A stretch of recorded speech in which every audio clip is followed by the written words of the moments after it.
कुछ भी, तो आप at least 5 full length test paper लगा लीजिए and try to develop your understanding, try to develop your own way of solving question, so that आप एक टाइम बाउंड मैनर में सारे क्वेश्चन को अटेम्प्ट कर पाओ। नमस्कार दोस्तों, मेरा नाम शिवम सिंह है और आप मिनिमलिस्ट आईएएस का यूट्यूब चैनल देख रहे हैं। आज हम बात करने वाले हैं कुछ महत्वपूर्ण मुद्दों के बारे में, specially in the context of UPSC prelims 2024। अब इसमें करीब 7 दिन बचे हुए हैं और नेक्स्ट संडे को आपका एग्जाम होना है और ये 7 दिन बहुत महत्वपूर्ण हो जाते हैं अगर आप इनको सही से यूटिलाइज नहीं करते हैं या अगर आप इनको मिस यूटिलाइज करते हैं तो आपके पिछले 1 साल की मेहनत पे पानी फिर सकता है। तो उसी कॉन्टेक्स्ट में हम समझेंगे कि क्या 7 इंपॉर्टेंट टिप्स हैं, 7 इंपॉर्टेंट पॉइंट्स हैं जो आपको ध्यान में रखना है इन आने वाले 7 दिनों में, क्योंकि ये आपका एक अटेम्प्ट बचा सकते हैं। ये पॉइंट्स अगर आप क्लैरिटी के साथ अप्लाई करते हो अपने डे टू डे लाइफ में इन कमिंग 7 डेज, तो आपके यूपीएससी प्रीलिम्स क्वालिफाई करने के चांसेस बढ़ जाते हैं। बट स्टार्ट करने के पहले कुछ बेसिक कंडीशंस क्या हैं कि ये किन के लिए इंपॉर्टेंट है वीडियो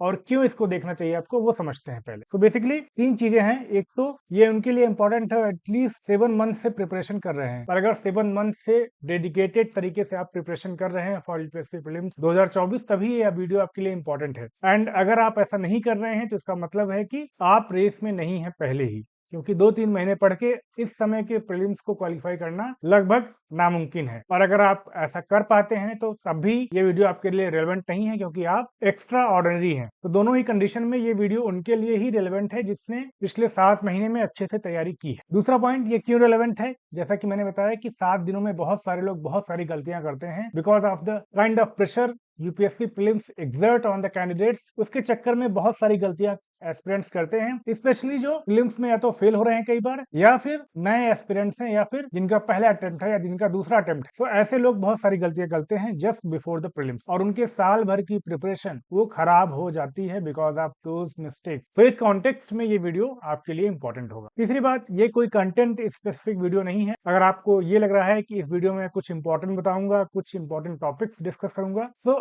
आप यहाँ पे वीडियो बंद कर सकते हैं, क्योंकि ये आपके लिए रेलेवेंट नहीं है, ये आपका टाइम खराब करेगा। एंड मेरे हिसाब से टॉपिक का भी कोई रेलेवेंट नहीं है, क्योंकि लास्ट 7 डेज में आपको वही पढ़ना है जो आपने पहले पढ़ा हुआ है। You should not find out new material, new videos, new sources. ये सब चीजें आपको इन 7 दिनों में नहीं करनी। Will discuss about that part also. So from that logic also, content के ऊपर वीडियो बनाना इस टाइम पे बहुत ज्यादा रेलेवेंट नहीं है। रादर कैसे आप बिहेव करते हो, कैसे आप अपने आप को मैनेज करते हो इन द नेक्स्ट 7 डेज, वो सबसे ज्यादा महत्वपूर्ण हो जाता है, प्रोवाइडेड आपने ठीक से प्रिपरेशन की है इन द प्रीवियस 7 मंथ्स और मोर। इस बैकग्राउंड के साथ अब स्टार्ट करते हैं कि 7 इंपॉर्टेंट चीजें क्या क्या हैं वो जो आपको ध्यान में रखना है। और अगर आप यहां तक आ गए हैं तो चैनल को सब्सक्राइब करें, so that important quality videos आपको मिलते रहें अराउंड यूपीएससी सीएसवी एग्जामिनेशन। तो स्टार्ट करते हैं। पहला, सीसैट को इग्नोर करने का जो मिस्टेक करते हैं लोग, उसको आपको नहीं करना है। अभी 7 दिन बचे हुए हैं, इसमें अगर आपने पहले नहीं किया है सीसैट को कवर, तो ये इंपॉर्टेंट है कि अभी आप इसको कवर कर लो, क्योंकि सीसैट का लेवल हर साल बढ़ रहा है। हर साल UPSC is making CSAT a bit difficult. तो अगर आपने इसको प्रिपेयर नहीं किया है, अगर आपने बेसिक चीजों को प्रिपेयर नहीं किया है अबाउट सीसैट, तो अभी 7 दिनों में आपके पास टाइम है कि आप इसको प्रिपेयर करो। ये उनके लिए भी इंपॉर्टेंट है जो पहले सीसैट में ठीक ठाक नंबर पाते आए हैं। ऐसे में क्या होता है कि इग्नोरेंस आती है, आपको लगता है कि आपका तो क्लियर हो ही रहा है सीसैट हर बार। सो इस कॉन्टेक्स्ट में आप इग्नोर करते हो सीसैट को। लास्ट अटेम्प्ट में मेरा सीसैट नहीं हुआ and because of that prelims qualify नहीं हुआ। इसके पहले 3 बार प्रीलिम्स मैंने क्वालिफाई किया and with good marks in CSAT as well as in GS paper. मैं पूरी दुनिया को ज्ञान देता था कि सीसैट पढ़ के जाओ, बट मैंने खुद वो ज्ञान अपने ऊपर अप्लाई नहीं किया है and that resulted in a big blunder in my UPSC preparation journey. तो आपको मिस्टेक नहीं करनी है, आपको सीसैट के ऊपर काम करना। अब अगर आपने कुछ भी सीसैट के ऊपर नहीं किया है तो कम से कम पिछले 5 साल के प्रीवियस ईयर क्वेश्चन पेपर को आप देख लीजिए, उनको अच्छे से सॉल्व करिए, किस तरह के क्वेश्चन पूछे जा रहे हैं उनकी अंडरस्टैंडिंग आप डेवलप करिए एंड सेलेक्ट करिए करीब 5 से 6 टॉपिक ऐसे जिस पे ज्यादा से ज्यादा क्वेश्चन पूछे जा रहे हैं। अब इसमें आप कॉम्प्रहेंशन को मत रखिए, इसमें आप मैथमेटिक्स के, रीजनिंग के, क्वांट के, इस तरह के क्वेश्चंस आप रख सकते हो, क्योंकि इनके आंसर श्योर शॉर्ट होते हैं। कॉम्प्रहेंशन में आपको दिक्कत आ सकती है कि आपको लगता है कि आपने सही मार्क किया है, पर they might be wrong as per the UPSC standards और as per the UPSC answer key. तो इसलिए वो 5-7 पॉइंट ऐसे होने चाहिए जो मैथ, रीजनिंग या क्वांट डोमेन से होने चाहिए, और उन सारे 5 से 6 टॉपिक पे आप 4 से 5 क्वेश्चन करो, so that you get a better understanding of those topics. और कोई भी सवाल, स्पेशली अगर कोई नॉर्मल मॉडरेट क्वेश्चन आता है ऑन दोज टॉपिक्स, तो आप उसको कंफर्टेबली सॉल्व कर पाओ। तीसरा एक और इम्पोर्टेंट चीज है कि आपको टाइम का भी ध्यान देना है। नॉर्मली क्या होता है कि सीसैट में लोग 50 क्वेश्चन तक भी अटेम्प्ट नहीं कर पाते हैं because they don't have enough practice. So आपको ये ध्यान रखना है कि आप टाइम बाउंड मैनर में प्रैक्टिस करो so that you at least attempt 50 questions और उसके बाद आपकी श्योरिटी हो जाती है कि आप सीसैट को क्वालिफाई करोगे। सो इन चीजों को आपको ध्यान में रखना है while preparing for CSAT। तो ये हो गया आपका पॉइंट नंबर 1, इसको आपको ध्यान में रखना है।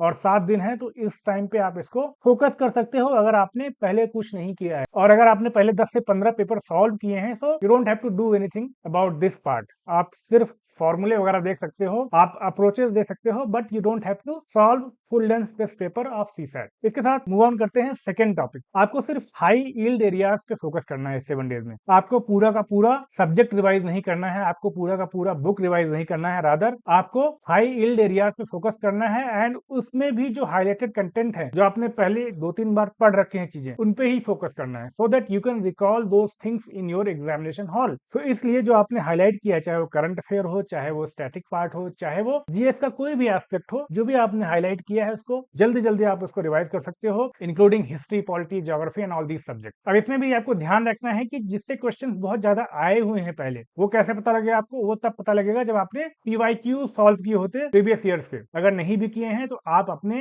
अंडरस्टैंडिंग के हिसाब से जो हाई यील्ड एरियाज के टॉपिक है, उन पे जो आपके नोट्स हैं, उन पे जो आपके हाईलाइटेड पार्ट हैं बुक्स में, उनको आप रिवाइज करिए फटाफट in a very time bound manner और ट्राई करिए कि कंप्लीट हो जाए चीजें। इसमें एक फुल लेंथ टेस्ट वाला भी एस्पेक्ट है कि आपने अगर 10 टेस्ट लगाए हैं सपोज अब तक, तो उसमें भी कुछ आपने उसके एक्सप्लेनेशन में हाईलाइट किया होगा, कुछ वैल्यू ऐड किया होगा, तो उसको भी आपको रिवाइज करना है। अदरवाइज जो भी आपने टेस्ट लगाए उसका जो इन्फॉर्मेशन है वो शायद वेस्ट हो जाए। नॉर्मली लोग गलती यही करते हैं कि टेस्ट वो लगा लेंगे 40 पर रिवाइज एक भी नहीं करेंगे। अगर आपने रिवाइज नहीं किया तो 40 के 40 टेस्ट आपके बेकार हैं। आप टेस्ट 15-20 ही लगाओ, पर जो भी लगाओ उसके कंटेंट को आप रिवाइज करो, उसकी अंडरस्टैंडिंग डेवलप करो कि कहाँ कहाँ गलतियां की आपने, एंड जो भी वैल्यू एडेड कंटेंट है उसके एक्सप्लेनेशन में उस पर आप ध्यान दो, उसको आप रिवाइज करो। तो ये हो गया आपका पॉइंट नंबर 2। अब आते हैं पॉइंट 3 पे, जो बहुत ही फैक्चुअल पार्ट है, जो बहुत ही डीप में जाके पढ़ने की बात है, वो आपको नहीं करना इस टाइम पे। जैसे कि कल्चर में बहुत सारे लोग घुस जाते हैं। मेरा एक पार्टनर था, वो एग्जाम के 2 दिन पहले पूरा कल्चर पढ़ रहा था। He decided to pick a book of size at least 500 plus pages और उसमें वो घुस गया। तो ही वेस्टेड हिज 2 डेज। और जब वहां पे क्वेश्चंस आए कल्चर से तो वो इतने डिफिकल्ट थे कि no one could attempt them. तो ये इंपॉर्टेंट है कि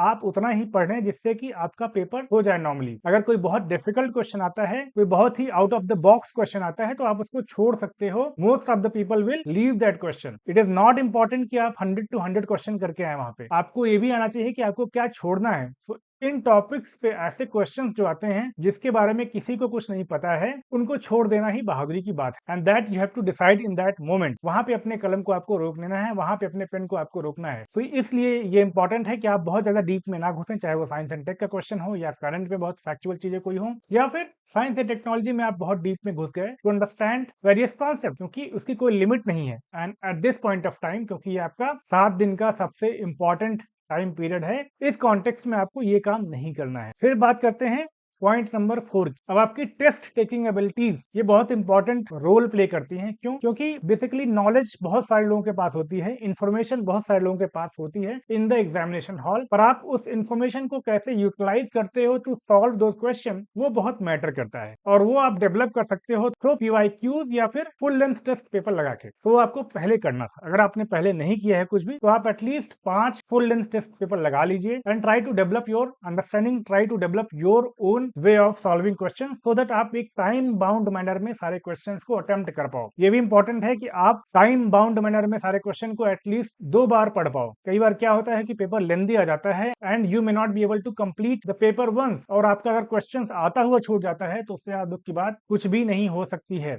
ये मेरा खुद का एक्सपीरियंस रहा है। 1 साल मैंने सिर्फ क्वेश्चंस पेपर लगाए just to gain knowledge, just to add value in my preparation. मैंने टाइम बाउंड मैनर में क्वेश्चन पेपर सॉल्व नहीं किए, और उसका रिजल्ट ये हुआ कि कुछ आते हुए क्वेश्चंस एग्जामिनेशन हॉल में छूट गए because paper was very lengthy. So ये इंपॉर्टेंट है कि आप टाइम बाउंड मैनर में एटलीस्ट 5 टेस्ट पेपर सॉल्व करें।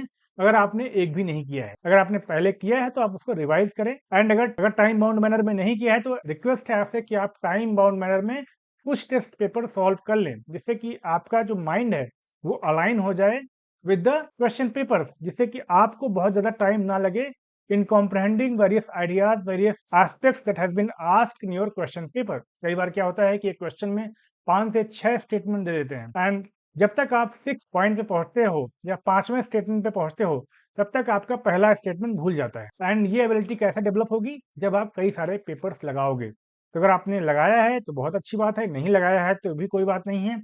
अभी आपके पास 7 दिन है, आप इस पे काम कर सकते हो। जैसा कि मैंने कहा कि ये उनके लिए ही इंपॉर्टेंट है जिन्होंने पहले पढ़ाई कर रखी है। सो अगर आपने पढ़ाई कर रखी है अच्छे से तो उसको कैसे अप्लाई करना है इन योर एग्जामिनेशन हॉल, वो बहुत महत्वपूर्ण हो जाता है इन 7 दिनों में। तो ये टेस्ट पेपर लगा के आपको समझ में आएगा कि कैसे अप्लाई करना है आपकी नॉलेज को इन द एग्जामिनेशन हॉल। फिर आता है कि आप अगर PYQs को आपने पहले नहीं देखा है, सो एक रिक्वेस्ट है कि आप PYQs भी देख लो, आपको उससे समझ में आएगा कि यूपीएससी चाहती क्या है। स्पेशली लास्ट के 3-4 साल के PYQs आप देख लो, एक अंडरस्टैंडिंग डेवलप कर लो कि किस तरह के क्वेश्चंस पूछे जाते हैं। कोई भी क्वेश्चन शायद उसमें से पूछा ना जाए, पर एक आपको कॉन्फिडेंस आता है कि हाँ इस तरह के क्वेश्चन आते हैं एंड उस तरह के ही क्वेश्चंस मोस्टली आएंगे। अब इससे फायदा ये होता है कि आपको वहां पे बहुत सरप्राइज नहीं फील होता है, आपका माइंड बहुत रिलैक्स रहता है एंड आपको थोड़ी फेमिलियरिटी लगती है इन द एग्जामिनेशन हॉल। सो उससे आप अच्छे से अटेम्प्ट कर पाओगे बहुत सारे क्वेश्चंस को। इसलिए PYQs को भी आपको देखना है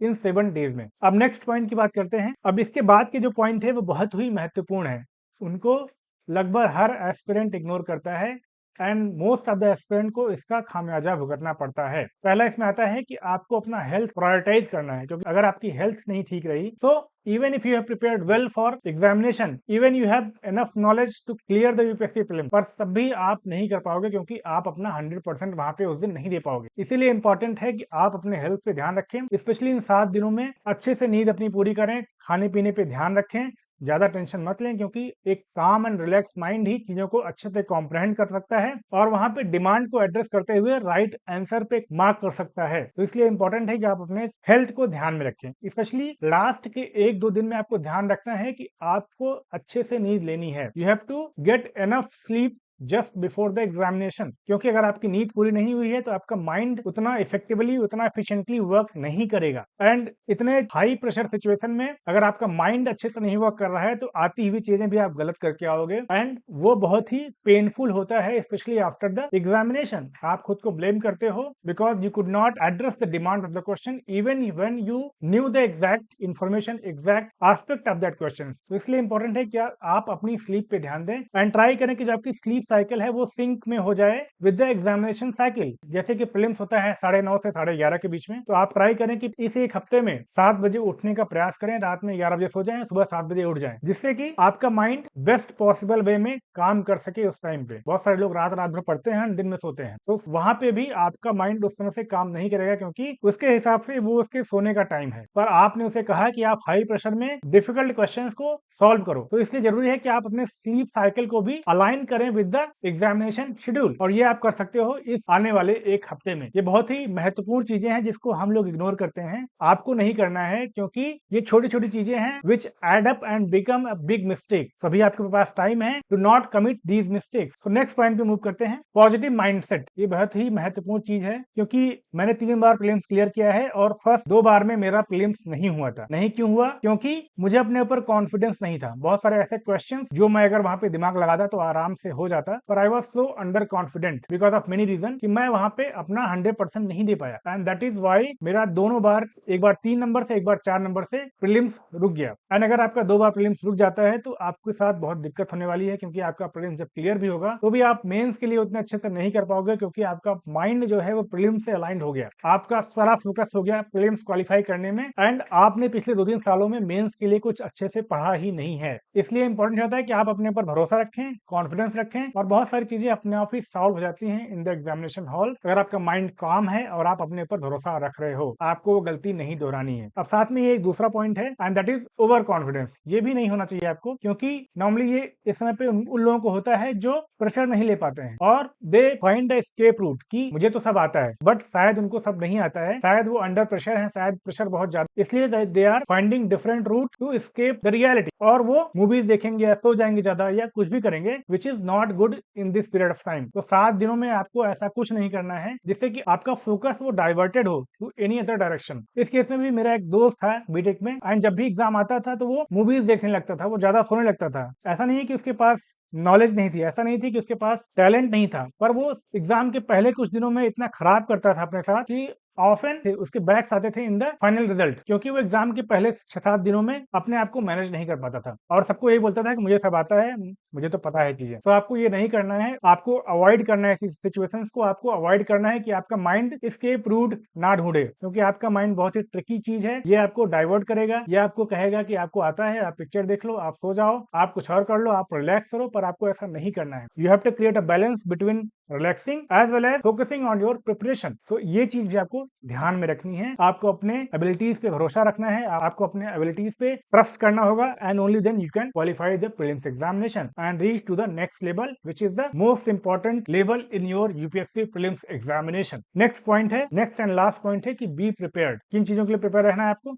पहला, एग्जामिनेशन के दिन आपको अपने एसेंशियल्स के साथ प्रिपेयर रखना है, जैसे कि एडमिट कार्ड हो गया, पेन हो गया, डूज एंड डोंट्स क्या क्या है एग्जामिनेशन हॉल में, उसको भी आपको ध्यान में रखना है। एंड आपको अपने एग्जामिनेशन सेंटर का लोकेशन पता होनी चाहिए, और बहुत सारी चीजें आपको पहले से मैनेज करके रखनी है कि आप कैसे वहां पे पहुंचोगे, कितना पहले पहुंचोगे, जिससे कि उस टाइम पे आपको कोई पैनिक क्रिएट ना हो। आप ट्राई करोगे कि कोई भी अनवांटेड सिचुएशन, कोई भी अनफॉर्सीन सिचुएशन क्रिएट ना हो जस्ट बिफोर द एग्जाम, क्योंकि वो आपको माइंड को इम्पैक्ट करती है। तो ये आपको ध्यान रखना है। दूसरा, आपको ये भी प्रिपेयर करना है कि आपके बेस्ट एफर्ट के बाद भी बहुत सारी सिचुएशंस ऐसी हो सकती हैं जो आपके लिए फेवरेबल नहीं है। ऐसी सिचुएशन में भी आपको अपने माइंड को बताना पड़ेगा कि ठीक है, होता है, you don't have to worry about it, you have to be focused on the exam only. जो भी चीजें आसपास हो रही हैं, चाहे वो नेगेटिव है या पॉजिटिव है, आपको इनको अवॉइड करना है। फॉर एग्जाम्पल, एक अटेम्प्ट में एग्जाम के एक दिन पहले लास्ट में लाइट चली जाती है और बहुत सारे लोग परेशान हो जाते हैं कि नींद नहीं होगी तो फिर कल कैसे पेपर अटेम्प्ट करेंगे, एंड पहले से ही प्रेशर ज्यादा है, पहले से ही नींद आने में दिक्कत थी, और गर्मी के समय में अगर लाइट चली जाए तो कैसे हम सोएंगे। पर I was so happy with my self कि मुझे ज्यादा फर्क नहीं पड़ रहा था। आई थॉट कि अब ये चीजें हो गई हैं तो इसमें मेरा कोई कंट्रोल नहीं है, तो what I can do about it, nothing.